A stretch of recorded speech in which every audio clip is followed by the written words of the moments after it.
Barrister Fuad 2009 সালে ওর পেশা কি ছিল জানেন? ও ছিল পতিতার সর্দার।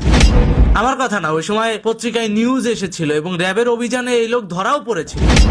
আজকে পুরাতন পত্রিকার আর্কাইভ ঘাটতে গিয়ে সেই নিউজটা পেয়েছি আমরা। সেটাকে আমরা স্ক্যান করে এখন আপনাদের সামনে ভিডিওতে উপস্থাপন করব। চলেন দেখে আসি। এই কথা ক তোর বাপের লোক কথা ক এই কথা ক। এই এভিডেন্সটা যদি আমার কাছে গতকাল আসতো তাহলে গতকালকের ভিডিওর সাথে আমি এটা জুড়ে দিতাম। যত দালাল, সুদখোর, ঘুষখোর, ধর্ম ব্যবসায়ী, এগুলো হচ্ছে এখন আমার দেশের রাজনৈতিক নেতা, এগুলো হচ্ছে আমার দেশের শাসনকর্তা। তাহলে এরা ভবিষ্যৎ বাংলাদেশকে কোন দিকে নিয়ে যাবে এবার বুঝেন।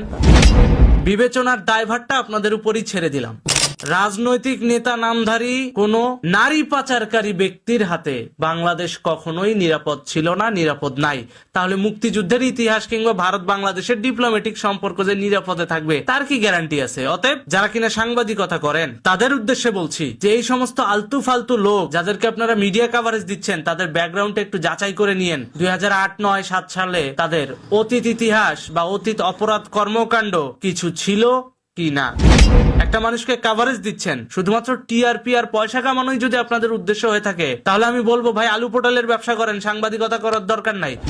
গণমাধ্যম এবং রাষ্ট্রের চতুর্থ স্তম্ভ হিসেবে এটুকু আপনাদের কাছে প্রত্যাশা থাকবে যে যাকে আপনারা মিডিয়া কভারেজ দিচ্ছেন সেই লোকটা ভালো না খারাপ, তার অতীত ব্যাকগ্রাউন্ডটা কি, এটা একটু আপনারা একটু যাচাই করবেন। কারণ আমাদের দেশের মানুষ হলো সহজ সরল, তো খুব সহজেই মানুষকে বিশ্বাস করে ফেলে। এই জন্য সাংবাদিকরা যদি একটু হিসাব কিতাব করে কভারেজ দেয় মানুষকে তাহলে হয়তো ভালো মানুষের ভালো মেসেজগুলো সাধারণ মানুষের কাছে পৌঁছাবে, নেগেটিভিটি চর্চাটা বন্ধ হবে, তথ্য সন্ত্রাস মুক্ত বাংলাদেশ গড়া সম্ভব হবে। এই যে ব্যারিস্টার ফুয়াদ মুক্তিযুদ্ধ, ভারত বাংলাদেশের স্বাধীনতার সার্বভৌমত্ব নিয়ে এত মিথ্যাচার করেন, দেশের বিরুদ্ধে কথা বলেন, এই ব্যক্তি 2009 সালে ছিল পতিতার সর্দার। যুক্তি দিয়ে মিথ্যাচার করে তিনি বাংলাদেশের সাথে ভারতের যুদ্ধ লাগানোর চেষ্টা করেন। আসলে 2009 সালে তার পেশা কি ছিল? তিনি কি রাজনীতিবিদ ছিলেন? না, পতিতার দালাল ছিলেন। পতিতা কি এটা তো আর নতুন করে বলার কিছু নেই, যারা দেহ ব্যবসা করে তাদের দালাল ছিলেন। পরবর্তীতে র্যাব যখন তার ফ্ল্যাটে অভিযান চালানোর পর নারী সহ হাতে নাতে তাকে গ্রেফতার করে। ওই সময় পত্রিকায় কিন্তু নিউজও হয়েছিল।